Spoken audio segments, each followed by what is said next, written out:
মৰমৰ ছাত্ৰ ছাত্ৰীসকল, মই আজি তোমালোকৰ লগত 4টা অংকযুক্ত সংখ্যা আমি কেনেকৈ গঠন কৰিব পাৰোঁ সেই বিষয়ে আলোচনা কৰিম।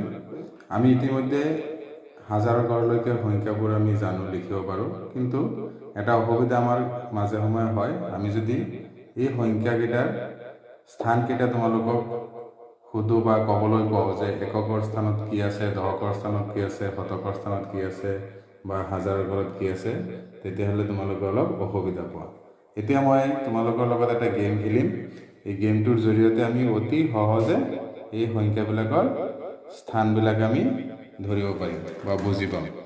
এতিয়া চোৱা, আমি তেনেকৈ এই চাৰ্কল বনাই লৈছোঁ।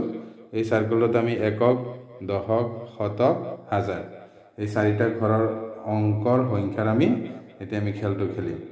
এতিয়া তোমালোকক মই দেখুৱাইছোঁ। এতিয়া এই 4টা ঘৰত মই কিছুমান শিলগুটি নিক্ষেপ কৰিম। এতিয়া চোৱা, এনেকৈ আমি শিলগুটি নিক্ষেপ কৰিছোঁ। এতিয়া আমি চাব লাগিব এককৰ ঘৰত কেইটা শিলগুটি পৰিছে। এককৰ ঘৰত কেইটা পৰিছে? এটা, দুটা। গতিকে আমি কিমান লিখিব পাৰোঁ? আমি লিখিব পাৰোঁ এককৰ ঘৰত 2। এতিয়া দশকৰ ঘৰত কেইটা আছে শিলগুটি? 1, 2, 3। দশকৰ ঘৰত কেইটা পাইছোঁ? 3টা।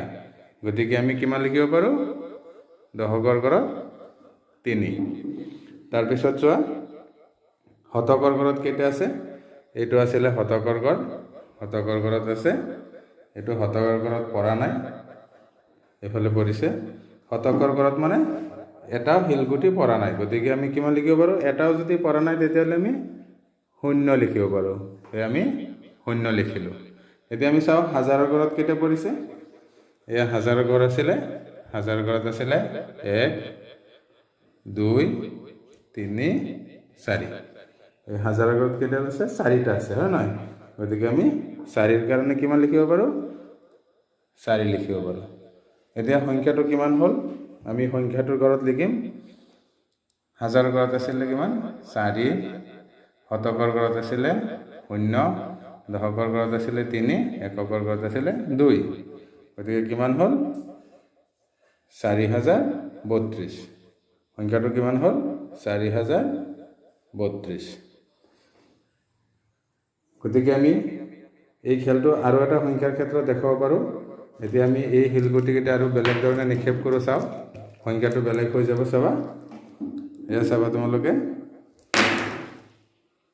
এতিয়া চোৱা, এককৰ ঘৰত এটা শিলগুটি পৰিছে। গতিকে আমি এককৰ ঘৰত কিমান পাতিব লাগিব? 1 পাতিব লাগিব। এতিয়া দশকৰ ঘৰত শিলগুটি কেইটা আছে আমি বিচাৰি ওলাব লাগিব। শিলগুটি আছে এটা। গতিকে আমি দশকৰ ঘৰতো লিখিব লাগিব কিমান? 1। এতিয়া শতকৰ ঘৰত শিলগুটি কেইটা আছে আমি বিচাৰি ওলাওঁ। শতকৰ ঘৰত আছে 3। গতিকে ইয়াত শতকৰ ঘৰত কিমান হ'ব? 3 হ'ল। যে হাজাৰৰ ঘৰত সংখ্যা পৰিছে, চোৱা শিলগুটি পৰিছে নেকি? হাজাৰৰ ঘৰত পৰিছে নেকি? এটাও শিলগুটি পৰা নাই, গোটেইখিনি বাহিৰত পৰি গ'ল। গতিকে এটাও যেতিয়া পৰা নাই, গতিকে হাজাৰৰ ঘৰত কিমান হ'ল? 0 হ'ল। 0 দি দিলোঁ। এতিয়া সংখ্যাটো কিমান হ'ব? চোৱা, এককৰ ঘৰত 1, দশকৰ ঘৰত কিমান পৰিছে? 1, শতকৰ ঘৰত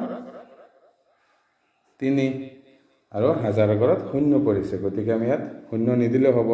এইটো হাজাৰৰ ঘৰৰ সংখ্যা হোৱা নাই, এইটো কিমান হৈছে? 311। গতিকে এনেকৈ আমি এই গেমটো আগবাঢ়ি যাব পাৰোঁ আৰু সংখ্যাবিলাক আমি নতুন সংখ্যাবিলাক পাব পাৰোঁ। গতিকে তোমালোক যিহেতু এদিন ঘৰতে আছা, গতিকে তোমালোকে এনেকুৱা মাটিত এনেকুৱা চাৰ্কল বৃত্তবিলাক অংকন কৰিবা। কৰি পেলাই একক, দশক, শতক এনেকৈ লিখি ল'বা।